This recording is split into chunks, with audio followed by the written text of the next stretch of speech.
long-term bullish picture. Why? Well, because think about all of the institutions that bought at 91 and throughout 100. Did they get out of this position at 108? Do you see this in the volume signature? Do you see this in the result? No, we don't see that. So therefore, we are assuming that it's going to be a short-term bearish reaction, and we said that, yeah, we probably would be looking for some kind of high or low. 109 confirms that the reaction is going to happen. The volume signature goes down relative to the previous demand and does not produce a commitment above the high of bar number 108, the previous bar. So that suggests that the demand is poor. There's just no demand at this point short-term, and we're going to have a reaction. We're still thinking high or low reaction. Let's look at that. Here's that reaction, and I love 111. Why? Because on a lot of volume signature, it's kind of like the same as 103, 104. We have those spikes, but what happens? There is buying into the close. There is buying into the close. Even 101, there is buying into the close. 99, there is buying into the close. 96, there is buying into the close. This is what we would love to see on a bearish day that we could possibly have. 91, the same, buying into the close.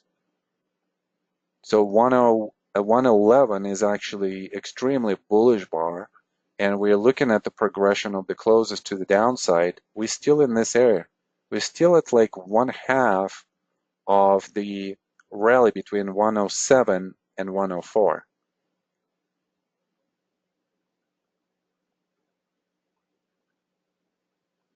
And maybe I'm just thinking, the volume is so confusing because it hides the signature of both demand and supply, and it's really hard for us to see that. We have to develop that skill of seeing it. And then the price candles, also not a great representation of what actually happens by the end of the session, right? Because you look at the tail, and a lot of you are becoming, somewhat bearish. But we have to see the high and the low, because that defines the price action for us during the day, and that gives us an information. It's a very valuable information that we see such a good rally into the close of bar number 111. Number 112, we're trying to commit above the high here. We can't commit, and the volume signature is not that great. Okay, well, maybe there is some kind of ease of movement, but for the ease of movement, we need to commit above the high, and we kind of right there. So it reminds me more of this bar right here. I believe it was 53 than anything else. So we're probably still going to retest. And what are we retesting? Probably we're retesting still supply in 111. So just some kind of retest right here, and then a continuation to the upside. We want to make sure that we're going to add a position on that retest, that we're going to add the position on the way up, and now we could add the position on the actual breakout rather than what we've done here, right? So we don't want this breakout buy. We want the breakout buy after the backing up action when supply is observed at the level of the resistance. That's what we want to buy. Okay, so that's the plan. Let's go and see how we can implement this. Okay, great reaction into swing 31. Look at the spread. The spread is diminishing again. What do we see in terms of the progression of the closes to the downside? Look at all of this. Nothing, right? So we're still in this area. We're still not going below even to these levels right here. We are at the high or low level on the closes, and every time there is an attempt to go below these levels, there is a recovery. There is a recovery. There is a recovery. There is a recovery. Recovery. Recovery. Recovery. So it's as if when we go into the short-term oversold condition, every time institutions are buying, they're picking up shares at the short-term oversold condition where there is a short-term value for them for their long-term bullish scenario. So where is our next entry? We would be thinking after this reaction into swing number 31 that any close above these levels right here or going through, you could buy on the intraday level, you could buy this close, you could buy this close, then you could buy the breakout if it happens. So we're already into this position quite significantly on quite a lot of points of entry. All of those 1, 2, 3, 4, 5, 6, 7, 8, 9, 10, 11, 12, possibly 13. Okay, let's see. Ooh, look at that. Would we not have that breakout strategy working? We probably would not get in on this bar. And look at that bar. So beautiful. How would you feel on that day? All of this work would pay off. And here is a question of the day. What do you do here?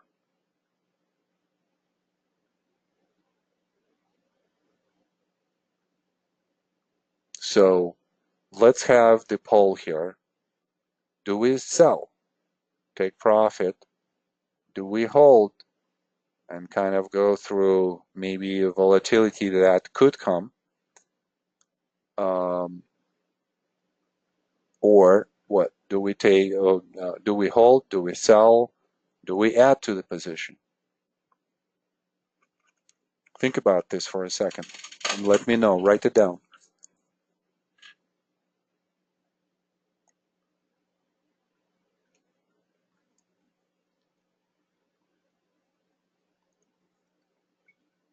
Okay, so we're definitely again divided. Sell, take partial profit, hold, take some profit but hold the rest for long term. Take my money and run, hold, I'm long term, I'd hold, if short term, I'd sell my position. Sell a position, re-enter on a pullback. And I think that all of the answers are correct because they're going to reflect, your trading style, your trading personality, your time frame. So I'm going to divide this into two segments. If we're a long-term investor, and this is the predominant position for us that we've talked about, where we opened here, here, here, here, here, here, here, here, here, here, and then here. So this is number 13, position number 13. And think about this. Let's just say that you're buying 100 shares at each position, right? At each place. Shares at each entry. You don't want to, put there like 50 or 100,000 right away into this position. No. You want to be deliberate in the way how you accumulate and act only on a confirmation. All of these entries are based on confirmation of a certain principle that we've discussed. So therefore, I would be in 1300 into this position. So just think about maybe like, a move from 20 to maybe like $40 from one point of entry to the point of entry number 13. That's your commitment. Now, for the long-term investor, we would be thinking about what? We would be thinking about causality. And our cause is all of this. and then all of this. So, and think also about institutions that started buying here, right? So this is 1 month, 2nd month, 3rd month, 4th month that they are in this position. Do you think that institutions that have billions and trillions of dollars is going to exit the position in 4 months? Do you think they would be interested in the stock where they go in and then they exit so fast? And by big institutions, I mean like Warren Buffett type. Do you think that Buffett would be exiting this position in 4 months, even if he has so much profit, even if the stock doubled?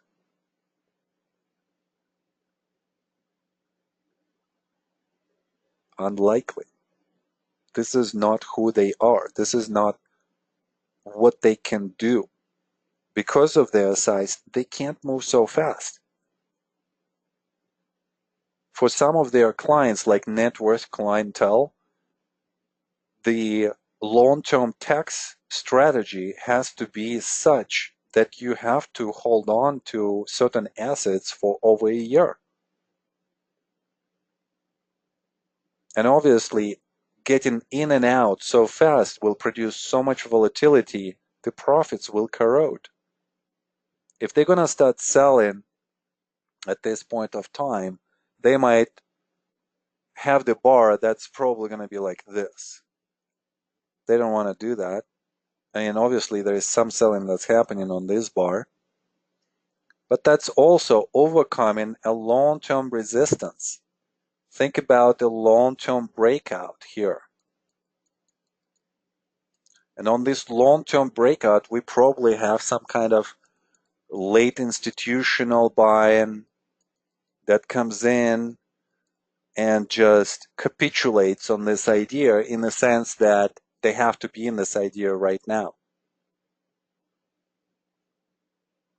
And usually, in a lot of cases, this type of long-term breakout does not define the ending of the move. It actually defines, if not the beginning, but yet could be like not even the middle point of this whole trend. Because those institutions that are getting in still now, they still would want to hold on to the stock for a considerable period of time because they are thinking about long-term strategies. They're thinking about turnover in their portfolio, and they're thinking about higher valuation for this stock. For them, what has happened is just the emergence of the uptrend. I mean, realistically, where is the end of this move? If we only have had a one higher low and one area with the higher low, higher high and higher low. First time it has happened. This is where the trend has been confirmed. So their systems and scans are screaming, new trend, new trend. You gotta get in. So this bar is exactly that. They're getting in on that signal. And some of them are gonna do this. So for instance, institutional signal is gonna look like this. It's gonna create some kind of, describe some kind of environment. And then in this environment, there's gonna be some kind of trend confirmation. And then there's going to be some kind of tradable point of entry. So they're gradually going to recognize the opportunity, confirm the new trend, and then get into the position. And that's exactly what's happening here. So for the long-term investor, and we're 1300 into this position, there is nothing else to do but just to enjoy this day and just hope that we're going to have a continuation of this day and not the reaction right away. But if we have a reaction, we do want to see some kind of absorption that's going to happen. That's going to confirm that the trend is going to continue and we're not done. For the short-term swing trader, this could be the place to consider getting out. And I would be thinking here about the momentum. Look at this momentum that we started to have. On the second move to the upside, we probably having a much better momentum than on the first move to the upside. So if we're contextually thinking that there was a breakout right here and the price still went up, we're probably thinking that the price should go up as well, and it probably should go up much better just because of how much better the price travels to the upside, and it travels from a higher level, and it travels from the point where supply has been observed. Look at all of this supply right here.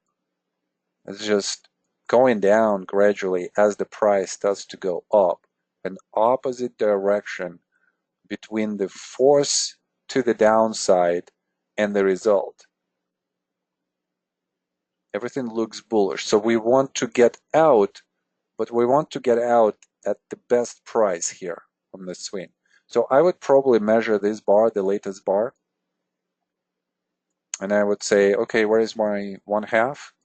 I want to have the stop loss just below that. So this is my swing exit.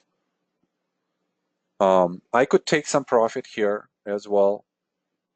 There is really nothing wrong about that. I think that for a swing trade, this is a really good profit. So take it. If this is, your style, just take it. And for those of you who, are capable of waiting to see what momentum is going to bring, just stay in this position. And then just move the stop loss as the price moves up. Okay, so here are the next two bars. So we didn't go down. We did not, this bar right here, you cannot see it really well, but this is it right here. It's kind of like this. I don't know, I think it's this, like that. Nothing really happens, but supply comes in, and we're seeing that the result to the downside is not that great. So supply is being observed. Therefore, short-term bullish. We still want to stay in this position. Next bar, supply comes in again, the price goes up first, then comes back, closes at this level. So yes, some supply increase. And here we would be thinking, okay, yes, we could develop that reaction. So let's tie up, the stop loss. So maybe from here, we might put it somewhere here, just below this bar right here.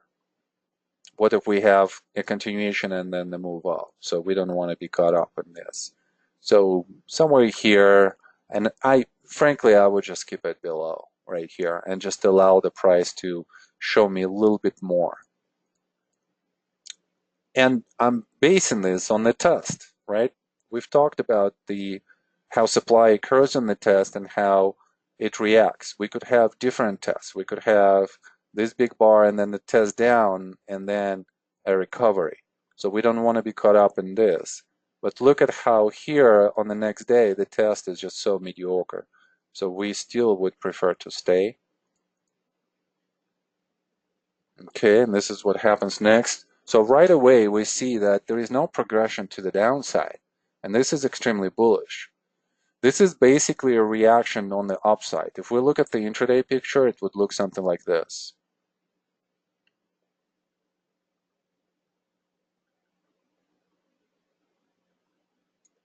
So we are in the trading range, which is upsloping. And now I'm thinking, if this is a reaction, upsloping reaction, and we don't see a lot of emergence of supply, I should say no significant supply, and it doesn't produce the result to the downside, so this is still extremely bullish. And that suggests that the rally is going to continue. If rally is to continue for a swing trader, which is going to look for another opportunity to enter, why wouldn't we? And I'm thinking that 1-to-1, this could be a move like that. Think about the momentum here that we have had. Institutions are getting in. Institutions are getting in again. So all of this supply that we have seen is being absorbed so quickly and so much on the way up. Absorption on the way up. Okay, so then I'm looking at these bars and I'm thinking, okay, 1, 2, 3, 4, 5, 6. And this bar, again, I'm seeing the same characteristics, buying into the close, buying into the close. This could be a phase C in the smaller range. We would have to look at the intraday. But let's imagine that we're just getting into this position if there is a breakout right here to the upside of these closes, close and open. So if the price goes up, we'll add to the position. This could be also, long-term investor strategy as well. Not necessarily, but it could be. And here we would be adding less shares than, on the way up. We were adding by 100 shares. We could just add another 100. Let's see what happens next. Okay, so breakout, we definitely in the position right here. And again, we look at this bar. Yes, there is some supply that's coming in, but it's not a big distributional pattern, not a distributional supply signature here by any means. In fact, the bar goes up, it looks very bullish. This smallest reaction could suggest that, we are going to have some kind of reaction, but think about how reactions have developed before in this uptrend. So you can't really think about these situations anymore because why? This is a trading range.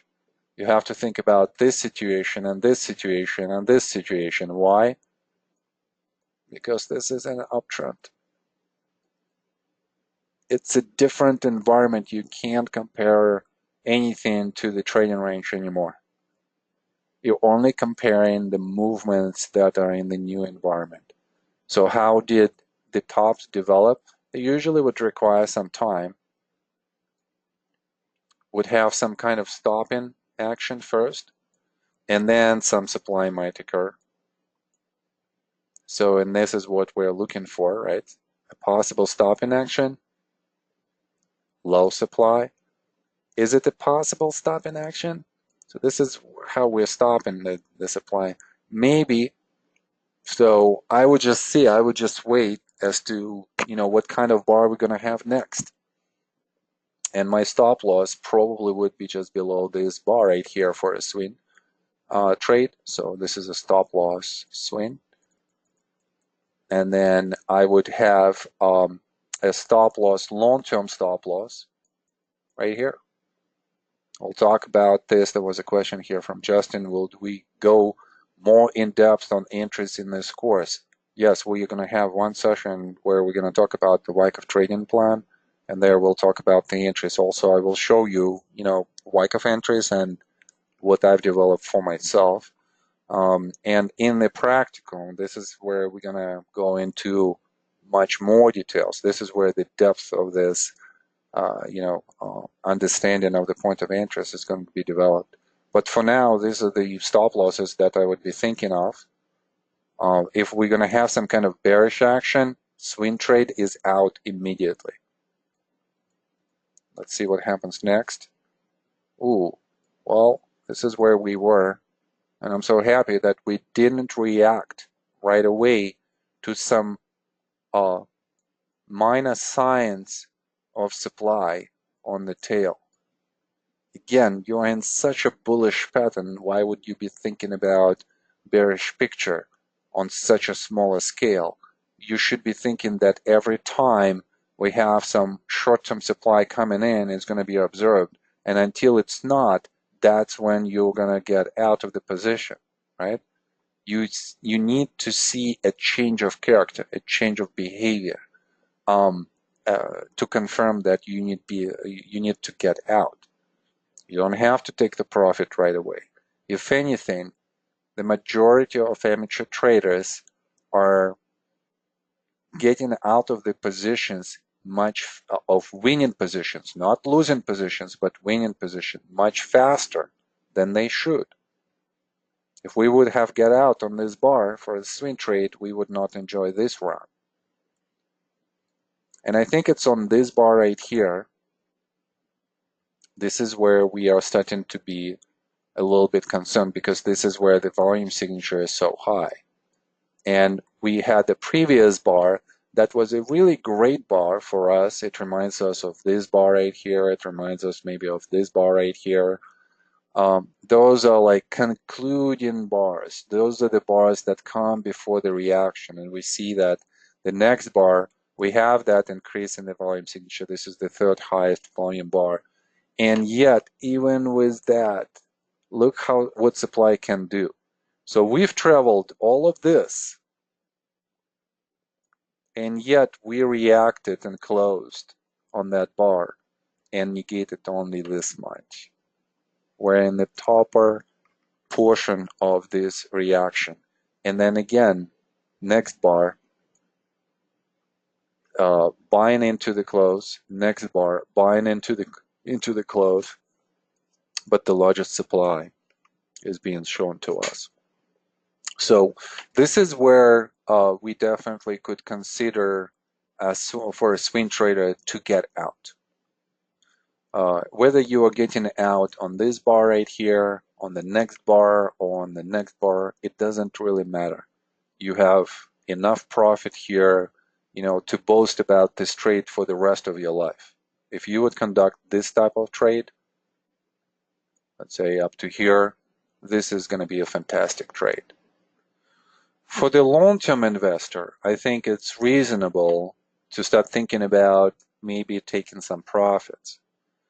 But at the same time, I think also the long-term investor will be questioning whether this is still a good stock long-term.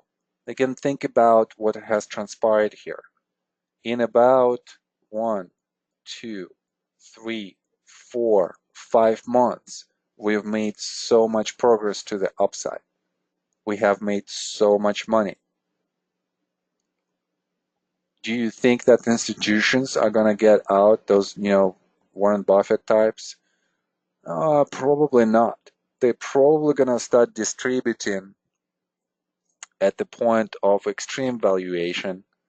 And this could be just a short-term spike where we could have some kind of reaction, maybe a reaccumulation range, and they still would hold on to the supply. They would not present it. So it's through the trading range that's going to create the distributional qualities. This is where the long-term investor will make that decision to close out that position completely. We still don't have that. Even the short-term bars here have bullish characteristics rather than long-term bullish characteristics and short-term bearish characteristics rather than short-term bearish and long-term bearish. So there is no synchronicity in the time frames for the downward movement. The only thing that this picture suggests is that we're going to have some kind of either reaction or a trading range. And it's in this trading range, this is where we need to decide what we're going to do if the distribution is developing. Okay, well, let's see. Ooh, that doesn't look distributional. That actually looks maybe like a trading range, maybe phase A and maybe phase B type of upthrust. So we're seeing how the demand signature is diminishing, but whatever supply has come in, it's only on one bar. There is nothing else. So therefore, we are thinking that maybe like with the backing up action, we're going to have, some kind of reaction to the downside, and maybe to the support area as well. So either a trading range or maybe a high, low, and a continuation. So we'll have to see if there's going to be a continuation. We're probably going to reestablish a swing position. Here's that trading range idea or reaction idea. We see how supply is diminishing. The spread is diminishing as well, so that's bullish again. That probably suggests a higher low rather than a trading range. So if we're going to get out, we want to open a position somewhere here, and then we want to open the position somewhere here. For the long-term investor, you don't have to do anything. You could just kind of enjoy it, have your stop loss below a very significant commitment to the upside. That would be your given up catastrophic stop loss point. Let's see what happens. Okay, so we would get into this position on this bar and then right here. And this would be a swing position. Upslope in trading range, which reminds us of the previous analog, suggesting that we still might actually have another move to the upside. If it's going to be a climactic move, then we are definitely out. Even the long-term investor would be thinking at that point that this is just too much too fast. So let's see what happens. Here we are. Here's that last 2 points of entries for us. And a big, big, big run to the upside. And on this run, we would be looking at all of these bars and we would be thinking, okay, the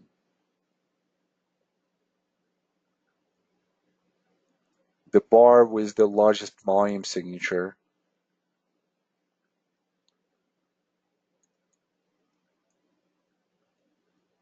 usually would suggest some kind of top information that is coming. And look how we're still continuing to the upside, but the demand is diminishing. So here we're just using simple stop loss movement strategies where we're just moving the stop loss based on the low and 1/2 of the bar. Depending on how you're going to manage this bar, you still could be in this position. Then right here, this is that break to the downside. This is stop loss number 2. And a red bar, a reactionary bar, could be a stop loss or rather exit, number 1. And then on the way up, you could play this, you could start playing this more on the intraday basis as the price goes up and exit it, somewhere here as there is an attempt to go up and then the reversal. So there are quite a lot of methods here that you could use to get out. But let's just say for the long-term trader, we want to see the signs of the distribution. We still would not see the signs of the distribution on the way up. We see the climactic run, which suggests what? Which suggests a stop in action and suggests a trading range. And then we have to figure out what the bias is. And if the bias is bearish, we want to get out, exit the position at the most optimal places. Okay, so let's say swing trader is out, then the long-term investor, what are we doing here? Well, look at this bar. What is this bar? On such volume signature, this is the highest supply signature throughout this whole chart. We see the synchronicity of immense effort to the downside with the largest downward result. And this bar acts as a change of character bar. It also acts as a part of a possible automatic rally, reaction, either in the reaccumulation or a distribution. The volume signature and the way how the effort is synced with the result suggests that this might be a distribution. If this is a distribution, then for the long-term investor, our most optimal exit points are actually not right here. If we didn't exit it right here, we're losing a lot of ground here. So what we want to do is we want to see where the automatic reaction is going to end, and then we want to get out on the way up into the secondary test. Now, thinking about this whole move to the upside, we're definitely thinking that this is a leadership stock. So with the leadership stock distribution, we're usually going to have the picture where we're going to see some kind of higher highs, higher lows environment, just because of this whole move up and how much short-term value is being observed by weak hands. So the best points of exit in the leadership stock is going to be above the area of the climactic action, around the area where the upthrust happens. So we want to get out somewhere here now that we missed that opportunity. If not here, then here, or maybe here. And obviously the most optimal is just going to be exiting right here and just be done with this, go away. We don't need a better price because the time in this position is going to play not in our favor, not only from the optimal point of view in terms of when we exit, but also in terms of the increased volatility that we could see in the trading range as people start dumping their positions. So we don't want to be caught up in that volatility, but we already are if we didn't exit it earlier. So let's just assume that we haven't. Okay, here we go. Next couple of bars. Into the close, buying into the close, buying into the close, buying into the close, first time synced. So this means that most likely from here we're going to go up. And we are. You could exit here, but again, thinking about the leadership characteristics, it's better to wait when the price comes back and exit somewhere here rather than in the middle of the trading range, right? Because now we're thinking this is the range right here. Okay, well, let's look at some of the bars here. I mentioned that there is a buying into the close. This bar actually is really good. That suggests that there is short-term momentum to the upside. So that suggests that we might actually touch this high. Supply signature is diminishing, so the test could be as a high or low. So maybe something like this. So our goal is just to get to this point. Here we are. Next bar at the end of swing 37. Again, increasing the volume signature, suggesting that there is an increase in the demand and then buying into the close. So that's great. Confirmation, confirmation, confirmation, and here we are. So it's right here where we might be thinking, okay, well, now let's look at this whole reaction. I mean, we could just literally relax a little bit if we're long-term investors and we're still holding about, what, 1,500 of shares at this point. Why are we so relaxed here? Well, we're not so relaxed. We are very alert, but we are relaxed that the price where we were supposed to get out is actually above that point. And this is the moment where greed is going to come in and you're going to say, maybe not. Okay, well, you know, you could hold on to this. Maybe there's going to be another opportunity to get out. But again, it's all about the efficiency at this point of time. When you look at the initial reaction, what do you see? Almost all of the gains that we have had on the previous rally have been negated. So this is a bearish sign. And it happened on somewhat of a significant volume signature. Remember back then when we looked at the distribution signature, we had a climactic run into, I believe, point number 13 or 14 or Was it that? No, that was around 30, I believe.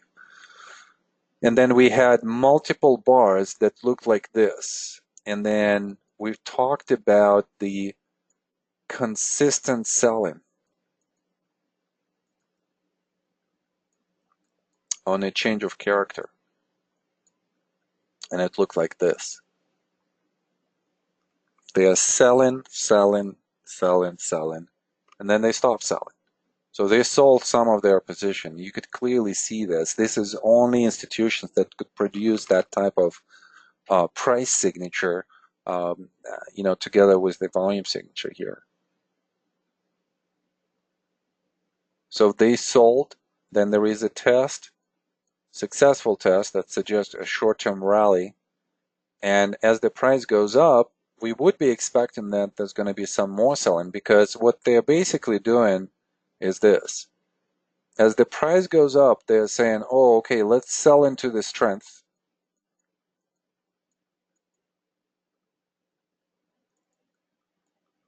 And they sell into this strength as the price goes up, and then this selling continues. And at some point, it starts to produce the movement to the downside, because the buyers no longer can support all of the selling by the CO.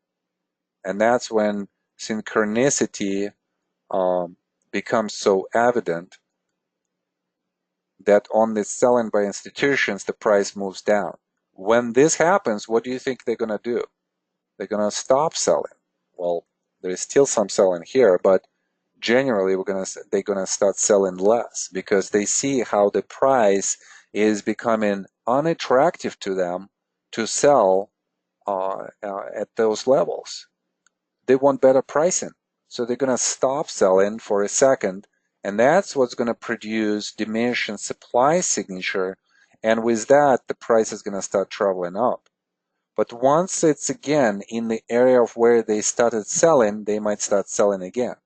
So they are selling in the specific price levels on the way up and on the way down. So now they could be starting selling again on the way up on this latest bar, and then on the way down.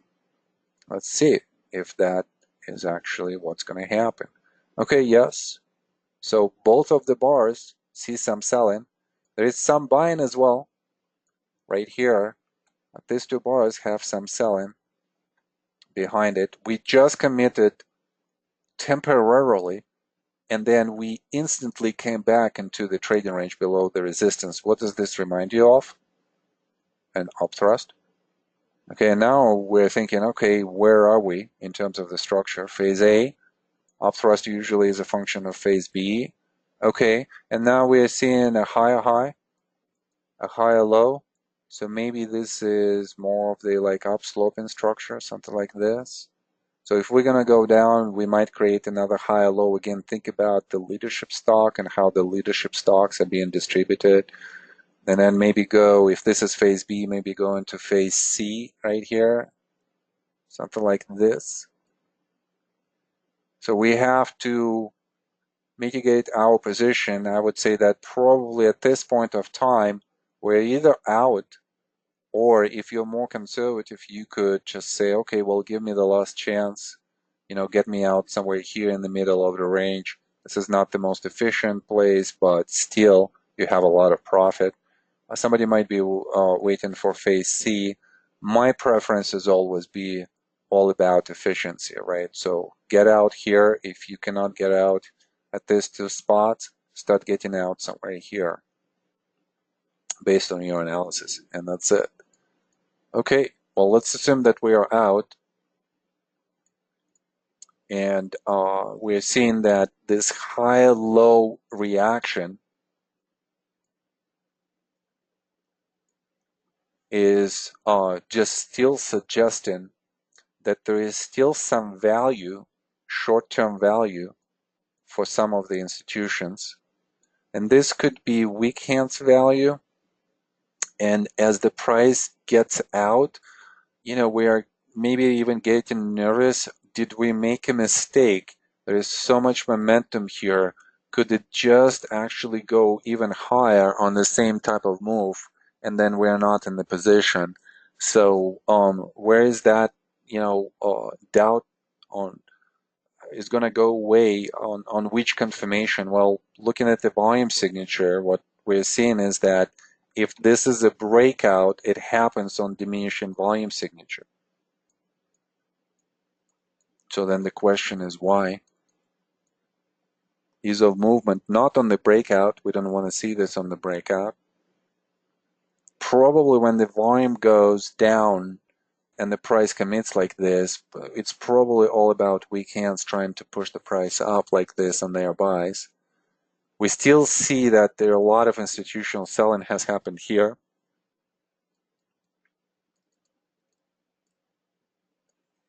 And the next thing, if this is a distribution, we need to see one thing to happen before we open, let's say, a short position. We need to see a synchronicity between effort, increased effort to the downside, and increased result to the downside. At this point, we're going to define the timing of our short position point of entry. This would be the key for us. We don't see it yet. It's more feels like we had a big run up. Some of the institutional selling came in, and weak hands are trying to push the price up just based on the previous leadership characteristics. This is not enough for us because we want whatever supply has come in to be tested at the same price levels or close to that, and to have some kind of institutional volume signature. Okay, so let's see what happens next. Okay, big bar to the downside. Again, this is something that we don't necessarily want to see in a bullish scenario, right? We said that at the high of swing number 38, the price commits temporarily to the upside and then comes back into the trading range. On swing number 40, commits to the upside on diminishing volume signature and then instantly comes back as a reversal bar and closing below the low of the previous bar on even lower supply signature. So this is your true ease of movement when the price commits to the downside. This is not an ease of movement because the price did not commit below. It only tried to do so in the intraday and then came back into the close. Here we are closing below. So what does that suggest? Ease of movement, it says that demand is poor at this point, and supply, diminishing supply, can move the price down. Bullish or bearish? Definitely bearish. But if this is bearish, still think upthrust that we might have some kind of test here. And the reason why I'm saying this, the test should come, is just because of the still leadership characteristics of what we see. Imagine a lot of people are still in this position because they're considering this a higher high, higher low uptrend situation. And we can't blame them because I think as much as technical analysis is trying to establish itself in the field of finance as a relevant and reliable source of the analysis outcome type of approach, there are a lot of beliefs that over 100 years were confirmed and reconfirmed by so many teachers. Beliefs in technical analysis that if it's a higher high, higher low, it's an uptrend. But what it doesn't say is such belief that even in those type of contextual situations where we see higher highs and higher lows, we still could be in the distribution. And oh boy, there are so many examples of this. Even in the most recent move to the downside that we had into the December lows.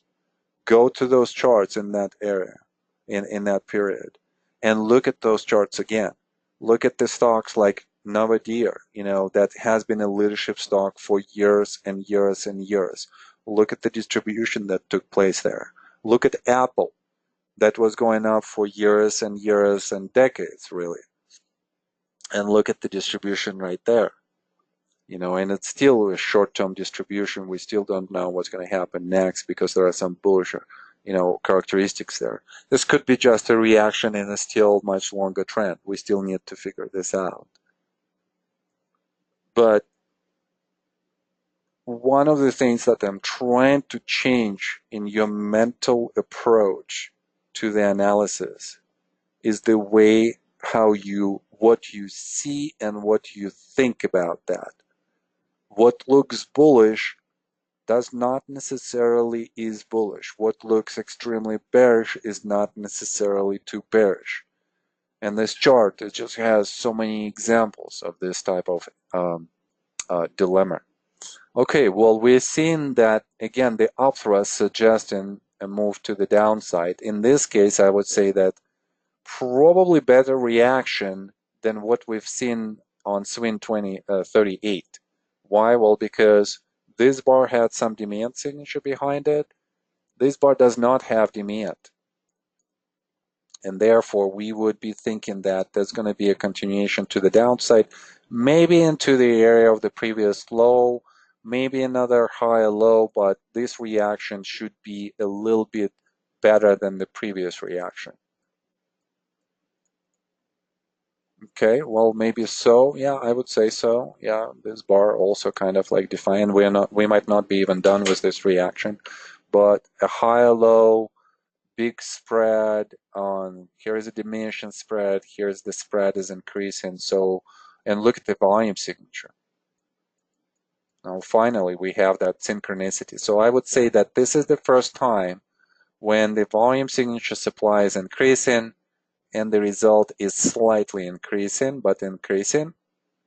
So that slight increase of the result and maybe close, buying into the close here, still might suggest a retest, still might suggest maybe some kind of rally into these highs, maybe into this high right here, some kind of test, and then a final capitulation. So it's right here. This is the spot for us to enter. This is the spot for us to enter on the breakout. Maybe this is the spot where we might have a major sign of weakness, LPSY, and we want to enter. So maybe like 3 spots where we could enter. And then if the price is going to start going down, think about all of the institutions that are still in this position. What are they going to do? They're going to capitulate. So the velocity should increase on this move to the upside. Momentum should increase on this move to the downside because institutions are going to capitulate, and there should be some kind of big bars, especially somewhere in this area right here, where we see that capitulation. It should be a big bar to the downside, and the volume signature should be high. Okay, well, let's see if we could execute this strategy.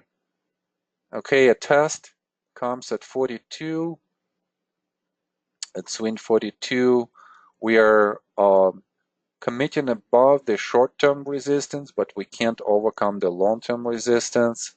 And then the next up bar closes lower, even though we tried to go higher. And then just a continuation to the downside. Another higher low. The volume signature diminishes, if we would be comparing it like this. But look at the demand. So look at all of this latest rally. Swing number 40, swing number 42, swing number 44. If the price is to reverse here, and this is the end of the swing, then what are we seeing with the result to the upside? Diminishing. And that happens on what? On what kind of demand signature? Very mediocre, average demand. So that suggests that demand is in weak hands. And we saw the first synchronicity between downward effort and downward result. So this probably is acting more as a test, as we thought. So any type of, again, failure here, we want to get in, breakout, we want to get in, breakout, we want to get in, and then some kind of last point of supply we want to get in. Okay, so here is this bar. On the intraday, we could open a position right here. This could be our first point of entry to the downside, second point of entry, third point of entry. And here we would be thinking that all of the stop losses will be here. So you just have to scale in correctly into this position. Okay, let's see what happens now. And obviously, again, synchronicity for the second time. We have everything synced, effort and the result to the downside. So this looks now more as a top information where we had higher highs, higher lows environments, and now we're having lower highs, lower lows environment. A change of behavior, a change of character, increase in volume signature, increase in supply, increase in result to the downside, distribution. And here we are. Okay, so our points of entry are going to be here, here, here. Sign of weakness, LPSY, very quick, just because the capitulation happened so quick. And look at this volume signature. This bar, because of this bar right here, this bar actually was the largest supply. So this is where, in this area right here, this is where the institutional capitulation happens. Those late institutions that they are realizing that that's it, the party is over, and they need to get out of this position. Please note, when we say institutions are capitulating, it sounds kind of like a little bit negative, right? But in reality, they are making money there because a lot of them got in right here. So this is their trade. And it's still probably in the hundreds percent, probably like 200 to 300% that they made here on this trade. And obviously, different axes would define different profitability, different efficiency, and so on and so forth. But even here, people are still making money on the position. All right, guys, that's it. Thank God we're done with this exercise. Yeah, this is a very long exercise. And I'm actually somewhat exhausted. So why don't we stop here for today? And then next class, we'll start with the relative and comparative analysis. Homework will be only one homework. Please go and re-listen, re-watch all of the videos of this exercise. Make notes, send those notes to me. And if you even don't make the notes, but you have time to do the homework, watch the recordings again. Go through all of those, even as you watch, notice the pieces of information that maybe you have not noticed before. Maybe it's something that was said and your mind just could not take it all. I mean, even today, going through this whole analysis of this, run up and the distribution, and as you could see, this case study could be a course on its own. I mean, like, it's just so long, and it just makes so much sense to go through the whole price cycle like this. But a lot of information, I'm sure, is lost in your minds. So go rewatch the videos. And then the next session is all going to be devoted to the relative and comparative analysis. All right, guys, I think that's it for today. Let's see if we have some kind of closing comments, questions. Maybe we could address that, and then we'll stop. I feel like I'm losing my voice. Questions, comments?